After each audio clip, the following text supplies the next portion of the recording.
Hey there, this is Alexis Knight. Welcome to True Crime, the Court of Public Opinion. I'm your host, guiding you through cases that have moved through the courts and reached a conclusion, but left the public divided. These aren't your typical cut and dried cases. These are the ones where the facts may be clear, but the truth? Well, that's another story. Now, imagine this. You are a fan of a glamorous reality TV show where drama and luxury collide. The cast flaunts designer wardrobes, expensive cars, and lavish lifestyles. But one day, one of these stars is arrested, and not for a petty crime, for orchestrating a massive telemarketing scam that preyed on vulnerable elderly victims. Well, that's exactly what happened to Jen Shah, a breakout star of the Real Housewives of Salt Lake City. Known for her fiery personality and opulent spending habits, Jen became a household name, someone audiences loved, or loved to hate. But then in March of 21, she's arrested on charges of conspiracy to commit wire fraud and money laundering in connection with a nationwide telemarketing scheme. The scheme targeted elderly individuals, tricking them into buying fraudulent services. Shah, along with her co-defendant, Stuart Smith, was accused of playing a central role in the operation, profiting from the financial ruin of countless victims. Well, in January of 23, she was sentenced to 6.5 years in federal prison after pleading guilty. This case sparked outrage and divided opinions. Was Jen Shah always this person, hiding behind the glitz of reality TV? Or did fame and pressure push her into moral collapse? As we explore her story, we are going to ask, who is the real Jen Shah? Does her punishment fit the crime? And what happened here? Now, before Jen Shah became a household name, she was simply Jen from Salt Lake City. Born into a large Tongan and Hawaiian family, Jen often spoke about the values instilled in her by her parents, the hard work, the family loyalty, the resilience. She attended the University of Utah, where she studied political science and later married Shah, a football coach. This all sounds wonderful, and together they raised 2 sons and presented the image of a tight-knit, successful family. But beneath the surface, there were signs of struggle. Jen often alluded to feelings of inadequacy, being one of the few Polynesian women in predominantly white spaces. She worked in marketing and telemarketing, industries notorious for their blurred ethical lines. But still, by the time she joined the Real Housewives of Salt Lake City, she seemed to have it all: wealth and confidence, and a larger-than-life personality. So how does someone with these roots and outward success end up orchestrating a multi-million-dollar fraud scheme? Was it a hunger for more? More money, more fame, more validation? Or was it simply the culmination of years spent in an industry where the lines between right and wrong often do blur? Her story makes us wonder, was she always this person, willing to cross the line for her own personal gain? Or did the pressure to uphold her public persona lead her to compromise her own values? These questions haunt this case, revealing not just a legal dilemma, but a deeply human one. What makes someone trade integrity for success? It's one thing to commit a crime in secret, hoping never to be caught. And it's another to do so while standing in the spotlight, flaunting your wealth and confidence for the world to see. It takes it to another level. Jen Shah didn't just participate in a massive fraud scheme. She did it while presenting herself as a symbol of luxury and success. So what happened here? How does someone justify actions that prey on the vulnerable while projecting an image of confidence and charm, all at the same time? For many, the answer lies in a mix of denial, rationalization, and the culture of reality TV. Now, on the show, Jen frequently boasted about her success, attributing her wealth to her marketing empire. The truth? Her business ventures included selling fake leads to telemarketers who then exploited elderly victims. That would have taken on a little bit of a different sound, wouldn't it? Experts often point to the concept of compartmentalization, the ability to separate unethical actions from one's self-image. In Jen's case, her public persona may have become so intertwined with her self-worth that she convinced herself it was all part of the game. After all, in her world, appearances meant everything. As long as she looked the part, she could ignore the moral consequences. But can the allure of fame and fortune truly justify exploiting others? Was this a calculated deception, or did she believe her own lies? These questions challenge our understanding of how someone can present themselves with such confidence while living a double life, leaving us to wonder, did Jen Shah see herself as a criminal or just a savvy businesswoman caught up in a high-stakes game? For years, Jen Shah maintained the perfect illusion, a bold personality, a lavish lifestyle, and a business empire that seemed to fund it all. But behind the scenes, cracks in her facade were beginning to show. The unraveling began with federal investigations into telemarketing scams targeting elderly victims. Shah's name emerged as a key player, with allegations that she and her assistant, Stuart Smith, were at the center of the operation. According to prosecutors, Shah's role involved creating and selling lists of potential victims, people over 55 years old who were often vulnerable to fraudulent schemes. These lists were sold to telemarketers who convinced victims to invest in non-existent services, draining their savings. The turning point came in March of 21 when federal agents arrested Jen Shah while she was filming for The Real Housewives of Salt Lake City. Her dramatic arrest, captured on camera, shocked both fans and her castmates. Initially, Shah pleaded not guilty, maintaining her innocence and claiming she was a victim of false accusations. However, the mounting evidence, bank records, witness testimonies, and her own communications painted a damning picture. In July of 22, she changed her plea to guilty, admitting her role in the scheme. The plea deal spared her a longer sentence, but came at the cost of public humiliation. By January of 23, she was sentenced to 6.5 years in federal prison and ordered to pay millions in restitution. The fallout left many questions. Was Shah genuinely remorseful? Or was her plea deal a calculated move to reduce her sentence? And for her victims, many of whom lost their life savings, was her punishment enough? As the dust settled, the public remained divided.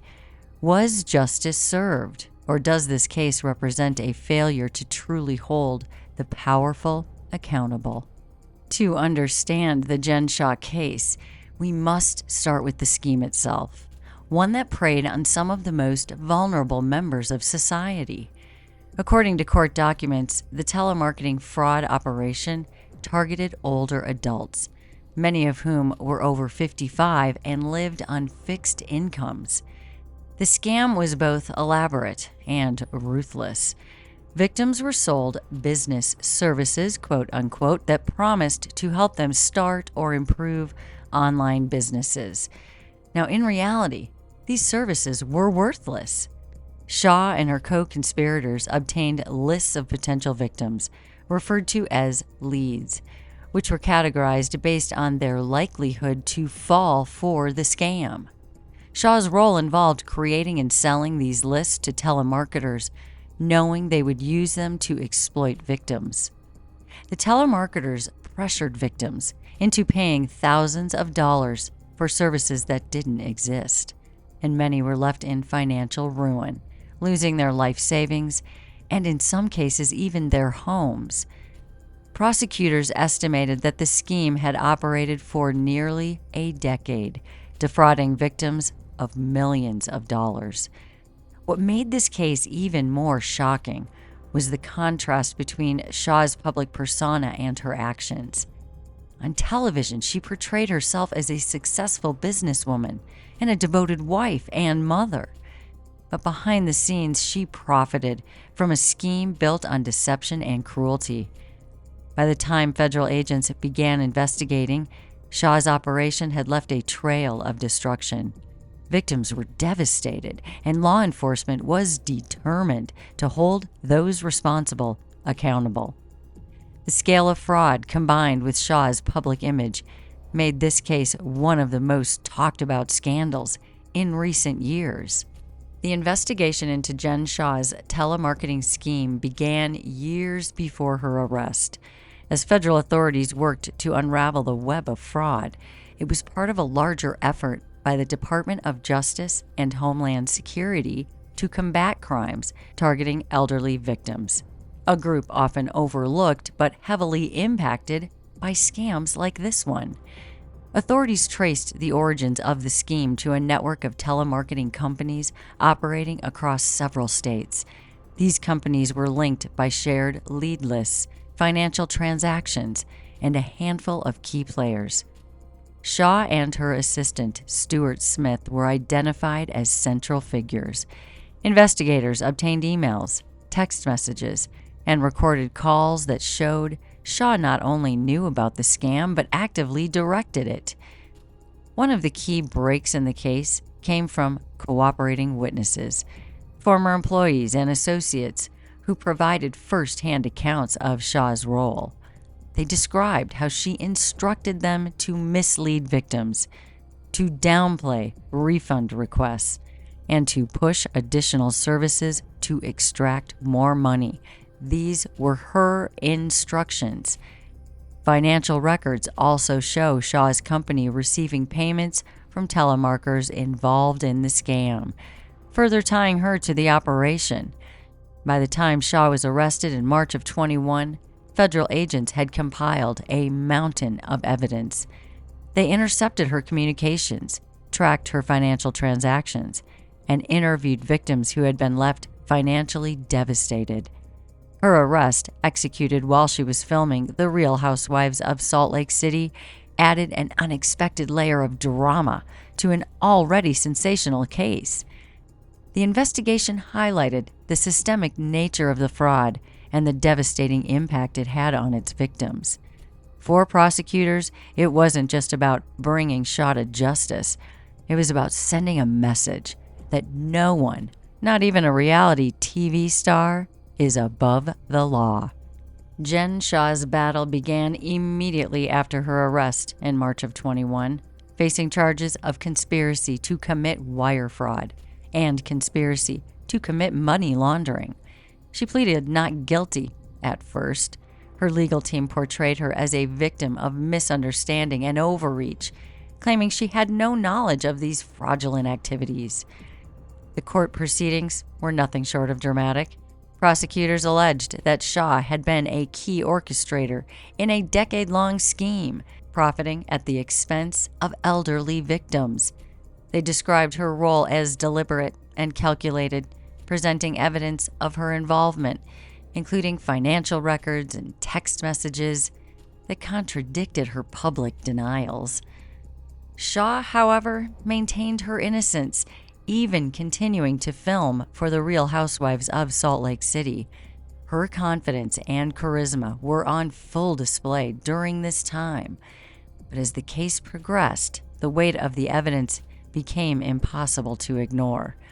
In July of 22, Shah shocked the public by changing her plea to guilty. She admitted in court to knowingly participating in the scheme, apologizing to her victims, and acknowledging the harm she had caused. Her plea deal included an agreement to pay $9.5 million in restitution and forfeit $6.5 million in assets. When sentencing came in January of 23, Shah was handed a 6.5-year prison sentence. The courtroom was filled with emotional testimonies from victims and a tearful statement from Shah, who vowed to make an amends. But her sentence left many questioning whether justice had truly been served. For some, the time behind bars, the financial penalties, it seemed insufficient for the scale of damage caused. For others, her guilty plea and public downfall were punishment enough. As the legal chapter closed, the public debate only intensified. Was Jen Shah a remorseful participant caught in over her head, or a manipulative scammer who finally met her match? Jen Shah's conviction sent shockwaves, and not just through the world of the Real Housewives, but through her personal life as well. While much of the public focused on her opulent lifestyle and dramatic courtroom appearances, her family behind the scenes bore the brunt of the fallout, all away from the cameras. Sharif Shah, Jen's husband of nearly 3 decades, remained a pillar of support throughout her legal battle. As a respected football coach and father, Sharif faced the difficult task of protecting their 2 sons, Sharif Jr. and Omar, from the media storm surrounding their mother. Reports indicated that he worked tirelessly to shield his children from the public scrutiny and judgment, though neither he nor the boys spoke openly about the ordeal. The reality of their mother's actions undoubtedly placed immense strain on the family. Jen's younger son, Omar, still a teenager, had to deal with the stigma of having a parent convicted of a serious crime. Sharif Jr., a recent college graduate, was thrust into a position of maturity, supporting his family while processing his own emotions. Yet these challenges were conspicuously absent from the Real Housewives of Salt Lake City, where so many people came to know Jen Shah. While she continued to film during her legal troubles, the show focused on her denial and her fiery personality, rather than the toll it took on her loved ones. And this omission left viewers questioning how much of Jen's life was being hidden from public view, how much of what they were seeing was real. The financial consequences also impacted the family, though, with millions in restitution and forfeited assets. The lavish lifestyle showcased on TV came crashing down. Sharif reportedly took on additional responsibilities to manage the family's finances, further highlighting the burden placed on him. The Shah family's resilience remained largely private, but their story underscores the ripple effects of Jen's actions. Beyond the victims of her scheme, her family became collateral damage, forced to endure public judgment and rebuild their lives while the world watched. And this raises yet another question in all of this. When someone like Jen Shah commits a crime of this magnitude, is the punishment limited to the individual, or does it inevitably extend to their loved ones? The prosecution built a strong case against Jen Shah, presenting her as a key orchestrator in a scheme that defrauded elderly victims of millions of dollars. They argued that Shah's involvement was not peripheral. She was a central role in all of this, using her influence and resources to sustain the fraud for nearly a decade, keeping it going, keeping it operating. Prosecutors detailed how Shah and her co-conspirators worked together to identify and exploit vulnerable individuals. They provided evidence showing that Shah knowingly sold lead lists of potential victims, despite being aware that those on the list would be pressured into purchasing fraudulent services. Emails and text messages revealed that she not only facilitated these transactions, but also coached her team on how to manipulate victims effectively. One of the most damning pieces of evidence was testimony from cooperating witnesses, former associates, who described Shah's direct involvement. They alleged that she played an active role in designing scripts used by the telemarketers to mislead victims, ensuring the operation remained profitable. The prosecution also highlighted the devastating impact of the scheme on those victims. Many elderly individuals losing their entire life savings. They were forced into bankruptcy or endured significant emotional distress. Victim impact statements read in court painted a grim picture of lives irreparably damaged by Shah's actions. To counter Shah's public denials, prosecutors emphasized her opulent lifestyle, arguing that the profits from the scam directly funded her lavish spending habits. They presented financial records showing a clear link between the fraudulent operation and Shah's personal accounts. For the prosecution, this case was not just about punishing Jen Shah. It was about setting an example. They sought a lengthy prison sentence and substantial financial penalties, arguing that anything less would fail to deter others from committing crimes like this. In their closing arguments, they posed a stark question to the court. Should someone who knowingly defrauded the most vulnerable be allowed to walk away with a slap on the wrist? Their message was clear. Jen Shah's actions demanded accountability, both for her victims and society at large. And so, Jen Shah's defense team faced an uphill battle here. The evidence against her was overwhelming, but they worked to humanize her and present her as a flawed individual who deserved compassion and leniency. One of their key arguments was that Jen Shah was not the mastermind the prosecutors made her out to be. They painted her as a minor player in a much larger operation, arguing she was caught up in a web of deception rather than orchestrating it herself. The defense highlighted her history of working in marketing and telemarketing, claiming she lacked the financial acumen to fully understand the implications of her actions. Her attorneys also leaned heavily on her personal circumstances, emphasizing her role as a mother and a wife. They described the impact her imprisonment would have on her two sons, arguing that a lengthy sentence would cause unnecessary harm to her family. Perhaps their most compelling strategy was to focus on Shah's willingness to take responsibility. After initially pleading not guilty, she changed her plea to guilty in July of 22, admitting her role in the scheme. And her defense team framed this as evidence of her remorse, citing her courtroom apology and promise to repay victims. In a bid to secure a lighter sentence, Shah's attorneys pointed to her charitable contributions and her community involvement, claiming she was capable of redemption. And they argued that she had already suffered significant consequences, including public humiliation, financial ruin, and the loss of her reputation. The defense closed their arguments by asking the court to balance justice with mercy. They posed a question of their own. Should Jen Shah's entire life be defined by this one mistake? Or does she deserve the opportunity to rebuild herself and make amends?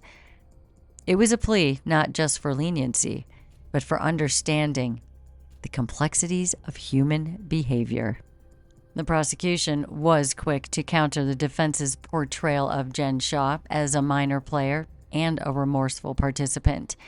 Their rebuttal painted a starkly different picture, one of calculated decisions, deliberate deception, and a lack of genuine accountability. First, they dismantled the claim that Jen Shah was unaware of the scope of the scheme.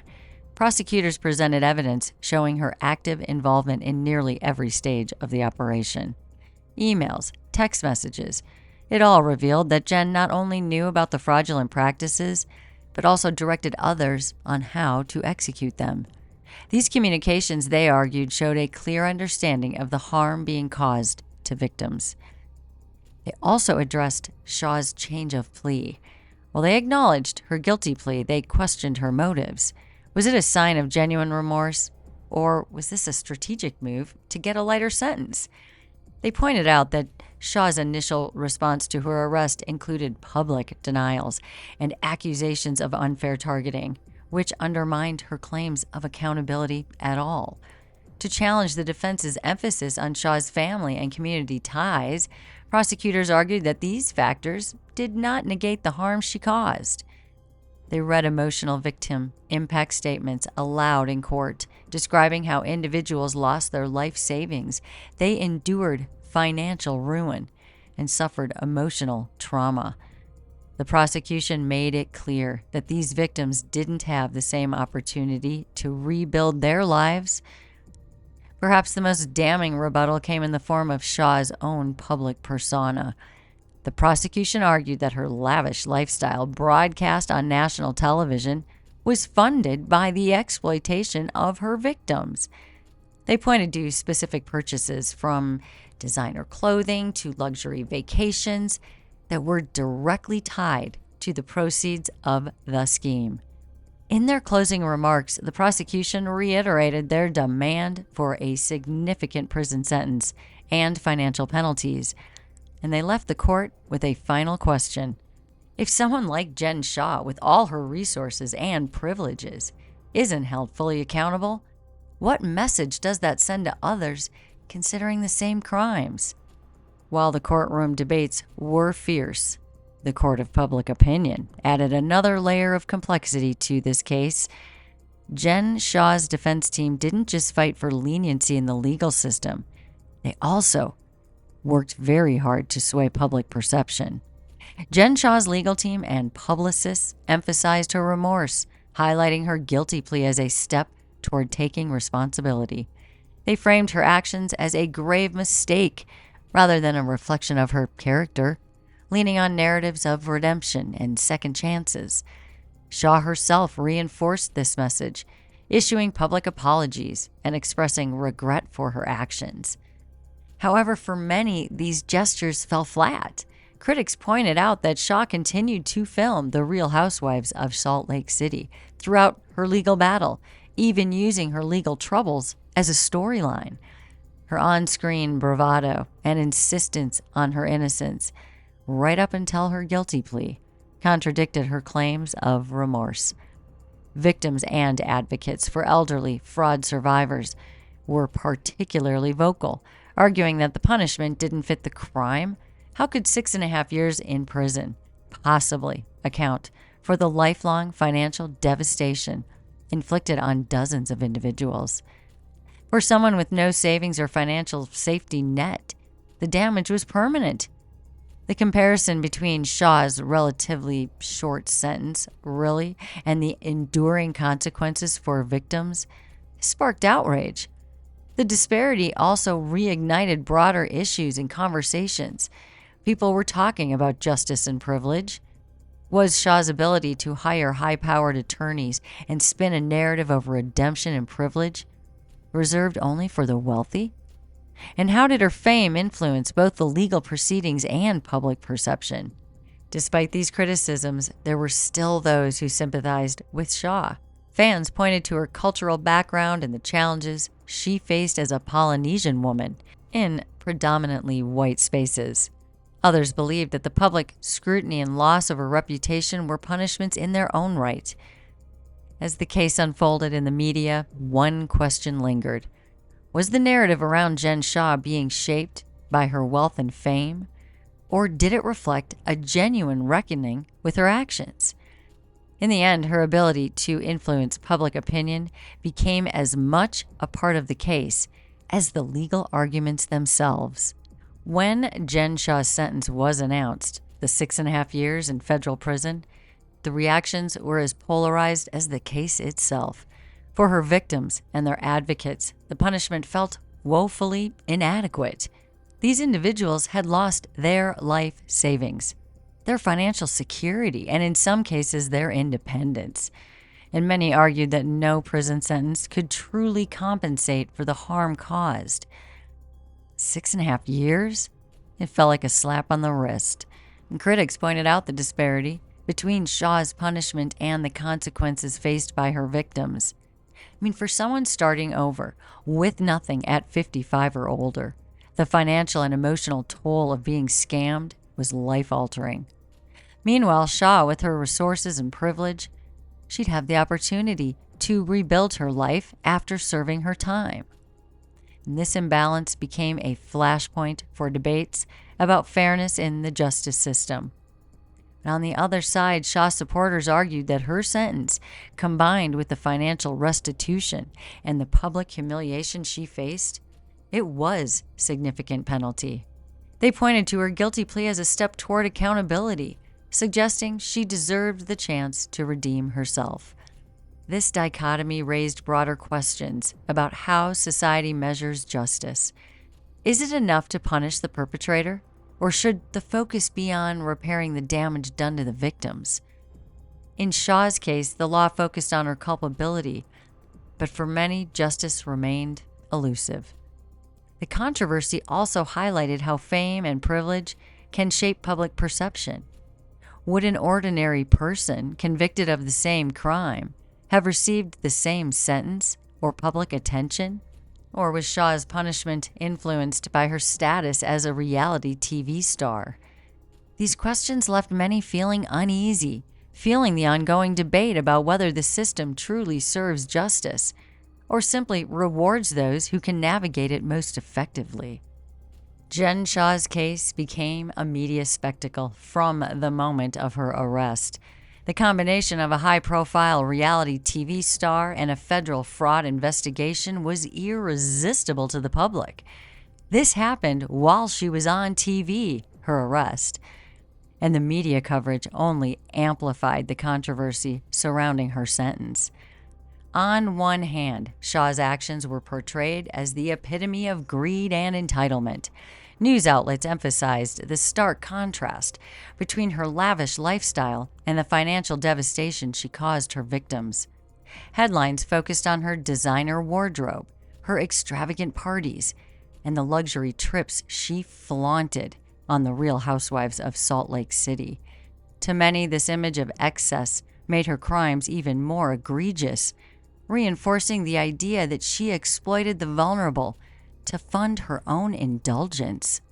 But on the other hand, and you might be surprised here if you are not really familiar with who this is, but Shah's charisma and her larger-than-life personality on TV and everywhere else, it won her a surprising number of supporters. People felt for her. Her fans argued she was being unfairly targeted. They had fallen in love with her. They were supporting her.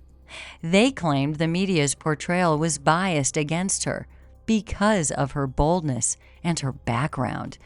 Some even framed her as a victim of a system that often scapegoats women of color in high-profile cases. There was a lot going on here, and a lot of accusations. The media's role in shaping public perception extended beyond the facts of this case, as it does so much of the time. Reality TV thrives on drama, and Shah's legal troubles were seamlessly integrated into the Real Housewives storyline. Her arrest became must-watch TV, and if you haven't seen it, go find it, with cast members speculating about her guilt and viewers dissecting every moment. This blurred the line between entertainment and real-life justice, leaving many questioning whether her punishment was influenced by her status as a reality TV villain. As the story played out in the public eye, it raised deeper questions about how fame intersects with accountability. Did her celebrity status make her an easy target for criticism, or did it shield her from harsher consequences? And for her victims, many of whom likely never watched an episode of The Real Housewives, did the media frenzy add insult to injury by reducing their suffering to a subplot in a reality TV drama where their money was being spent all over the place? This tension between media narrative and legal reality remains one of the most debated aspects of the case, further complicating the question of whether justice was truly served. Can it ever truly be served? Now, and bear with me here, one of the most complex aspects of the Jen Shah case lies in how race and public perception influenced the broader conversation. It's important to address this directly, not to shift blame or distract from the crime, but to understand the dynamics at play in shaping public opinion. That's you and me, guys. How does the public get to the opinions they have? All right, first, let's consider the facts. Studies consistently show that on average, white households in the U.S. are wealthier or maybe more financially secure, if you will, than Black or minority households. This is discussed constantly. This is not meant to be a dig. These are facts. This wealth gap is rooted in systemic factors, but it still remains a statistical reality we can't ignore. Now, in the context of Jen Shah's telemarketing scheme, which targeted older individuals who could be defrauded out of significant sums, it is reasonable to conclude that many of her victims were white. And let's not forget, she was involved in hand-picking the victims that would be most beneficial to her. She would know who these people are. The scheme focused on elderly individuals perceived as having financial stability or some savings to exploit. And by default, in a country where white individuals statistically have greater wealth, they were more likely targeted. This isn't about racial intent, but it's about opportunity. And whereas people see Jen Shah as a victim of race herself, as she's a non-white, look at what she has done. We cannot not see it. And we cannot ignore Jen Shah's role in selecting these victims, hand-selecting these lists as part of the scheme to make it profitable for herself. This cannot be denied. But here's where public perception complicates the narrative. Discussions about Jen Shah's race, she's Polynesian, emerged in media coverage, with some arguing that her background influenced how she was treated in the legal system or viewed in the public. However, the reality is that her crimes targeted victims who were predominantly white, as they were statistically more likely to have the wealth to scam in the first place. And this fact flips the narrative often driven by public compassion for minority defendants. We're usually looking at this the other way, but it is important that we notice cases like this as well. It's never okay either way, but we can't ignore it on either side either. Public opinion may be swayed by media framing, often focused on the perpetrator's identity rather than the victim's. But in this case, the undeniable reality is that Jen Shah's actions exploited societal wealth disparities. She deliberately preyed on those perceived as most financially viable, regardless of their racial background. She didn't care who she was preying on. And this is a sobering reminder that compassion for perpetrators must be balanced against the actual facts of the case and the suffering of the victims, not what we are reading in internet articles and what the media is telling us. In fact, media these days is media. It's not news. If we look up the definition of news, it's to tell us what's going on, not tell us what we want to hear so we can stay glued to a television and create opinions that keep us divided and actually ignorant when we feel so smart. In the end, the racial dynamics here tell us less about Shah's motivations and more about how systemic realities and public perceptions collide. It's also important. The focus must remain on the crime itself and the lasting harm it caused to those who were deliberately chosen as victims. It matters every time. Jen Shah's case leaves us with questions that are as uncomfortable as they are critical. How do we reconcile a 6.5-year sentence with the reality that many of her victims, predominantly older white Americans, with the savings she targeted, will never recover? Never recover. Is public compassion being manipulated by media narratives, focusing on Shah's background and her charisma, rather than the devastation she caused? At the end of the day, this was not about race, privilege, or public perception. This is as simple as it gets, guys. This is about greed and deliberate exploitation. That's it. Shah did not just take money. She took futures. She took security from people and their future generations, and trust from people who could least afford to lose them. And so now I leave this to you. Was justice served? Or is this another example of the system failing those it's meant to protect. Think about the victims, the system, and the story, and decide for yourself. And thank you for being here with me in True Crime, the Court of Public Opinion. Stay safe out there, stay curious,